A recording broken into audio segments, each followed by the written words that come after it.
Selamat pagi Bapak Ibu dan saudara-saudaraku, salam sejahtera bagi kita sekalian. Apa kabar pagi ini? Harapan dan doa saya kita semua sudah bangun dengan sehat dan siap untuk melanjutkan aktivitas hidup kita. Sebelumnya mari kita merendahkan diri di hadapan Tuhan untuk menerima sabdanya. Semoga menjadi kekuatan dan pandu kita dalam menjalani kehidupan kita selanjutnya. Kita sudah sampai pada bacaan kitab Ayub pasal 7 ayat 1 sampai 7 demikian. Kitab Ayub pasal 7 ayat 1 sampai 7 demikian. Manusia itu seperti dipaksa berjuang, hidupnya berat, seperti hidup seorang upahan. Seperti budak yang merindukan naungan, seperti buruh yang menantikan imbalan. Bulan demi bulan hidupku tanpa tujuan. Malam demi malam hatiku penuh kesedihan. Bila aku pergi tidur, malam merentang panjang. Kurindukan fajar, tak dapat ku terbaring tenang. Tubuhku penuh cacing dan kerak darah. Kulitku luka dan mengeluarkan nanah. Hidupku yang tanpa harap itu melaju menuju akhirnya. Lebih laju daripada penenun menjalankan sekocinya. Ingatlah ya Allah, hidupku hanya hembusan nafas. Kebahagiaanku hilang, tak meninggalkan bekas. Hidup itu berat. Saudara-saudara pendengar renungan pagi yang dikasihi Tuhan, dewasa ini ada sebagian orang Kristen yang berpandangan bahwa Tuhan akan menganugerahkan kemakmuran dan kesehatan kepada setiap anaknya. Mereka beranggapan orang Kristen tidak seharusnya mengalami kesusahan apalagi kemiskinan. Bahkan seringkali berdoa, Tuhan akan menjadikan kita kepala dan bukan ekor. Pertanyaannya saudara sekalian, kalau semua menjadi kepala, siapa yang akan menjadi tengah atau ekor? Dan setiap orang yang menderita bukan juga oleh karena diakibatkan oleh dosa. Kitab Ayub membantah keyakinan semua ini. Ayub bukan saja kehilangan hartanya dan menjadi miskin. Ia pun menderita yang membuat kulitnya dipenuhi oleh cacing. Sungguh suatu penderitaan yang teramat besar. Dapat kita bayangkan tubuhnya yang membusuk hingga berulat, bernanah, tetapi masih hidup.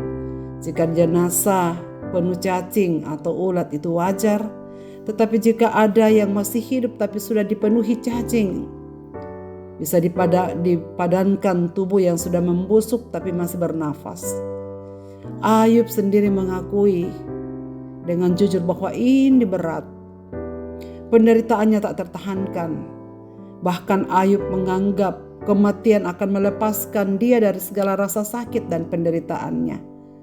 Karena itu ia berseru, "Ingatlah ya Allah, hidupku hembusan nafas, kebahagiaanku hilang tak meninggalkan bekas." Saudara sekalian, memang kitab Ayub penuh dengan kepedihan. Dan barang siapa membacanya dengan saksama akan merasakan kepedihan yang sangat dalam. Dalam pasal ini kita mendengar bagaimana Ayub merintih. Dan merupakan salah satu bagian yang paling menyedihkan dalam kitab Ayub. Dan bahkan dari seluruh Alkitab. Ungkapan yang Ayub sampaikan dalam pasal 6 ayat 9 dan 10 juga diulang dalam pasal 7 ayat 16 dan 20 mengatakan, "Kiranya Allah berkenan meremukkan aku. Kiranya ia melepaskan tangannya dan menghabisi nyawaku." Ungkapan ini adalah ungkapan yang penuh kepedihan sekaligus tanda ketidakberdayaan dan ketidaksanggupannya untuk menghidupi kehidupannya lagi. Dalam menghadapi penderitaan, saudara sekalian, kita bisa memang memilih untuk melakukan kedua hal ini. Bisa yang pertama mendekatkan diri kepada Tuhan. Penderitaan itu membawa kita mau tak mau untuk mencari hadirat-Nya dan memohon belas kasih-Nya. Dengan demikian kita makin mendekatkan diri kepada Tuhan. Tetapi juga penderitaan dapat mengakibatkan seseorang menjauh dari dirinya. Mendekatkan diri kepadanya tidaklah berarti bahwa kita sudah dapat menerima semua penderitaan itu. Mendekatkan diri kepada Tuhan berarti kita membawa semua kepedihan, kebingungan, dan kekecewaan kita kepadanya, yang kadang-kadang kita tidak mengerti jawabnya. Dalam ketidakmengertian tentang penderitaan yang dialami, belajar dari Ayub. Ayub tidak lari dari Tuhan. Justru sebaliknya, ia semakin mendekatkan dirinya kepada Tuhan dengan pertanyaan-pertanyaan yang kadang-kadang kita tidak mengerti maksudnya. Saudara-saudaraku, apakah reaksi kita dalam menghadapi penderitaan? Apakah kita lari darinya atau kita lari kepadanya? Semoga kita semua mempunyai pilihan lari kepada Tuhan, sebab hanya Dialah yang memberikan kita kelegaan, mengerti keberadaan kita, dan yang mempedulikan kita. Karena itu Yesus bersabda, "Marilah kepadaku, hai kamu yang letih lesu, aku akan memberikan kelegaan kepadamu." Walaupun penderitaan dihadapi, tetapi jika lari kepada Yesus, Ia akan memberikan kesanggupan untuk menghadapi segala sesuatu yang harus kita jalani. Marilah kita berdoa. Bapa di sorga, Bapa di dalam nama Yesus Kristus, kami mengucap syukur untuk sabda-Mu pada pagi ini. Acap kali penderitaan kami hadapi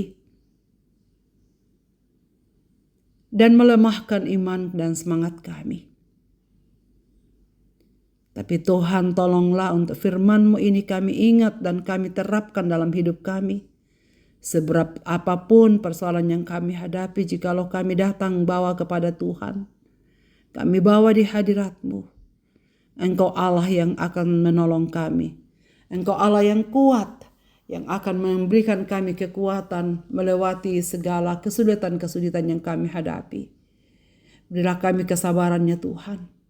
Karena kami tahu segala hal yang terjadi dalam hidup kami adalah di dalam rancangan-rancangan Tuhan. Karena itu Bapa, ampuni kami jikalau kami mengeluh, mempersalahkan keadaan dan mempersalahkan bahkan Tuhan. Ampuni kami ya Tuhan. Tolonglah kami supaya kami berespon dengan tepat setiap kali kami menghadapi penderitaan.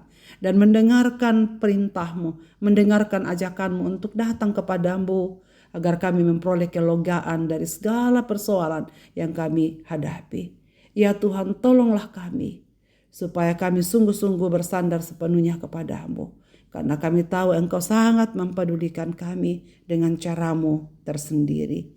Hamba berdoa untuk setiap pendengar renungan pagi ini dimanapun mereka berada. Jikalau mereka sedang menghadapi berbagai-bagai penderitaan hidup, biarlah mereka datang kepada Tuhan. Kuatkanlah ya Tuhan.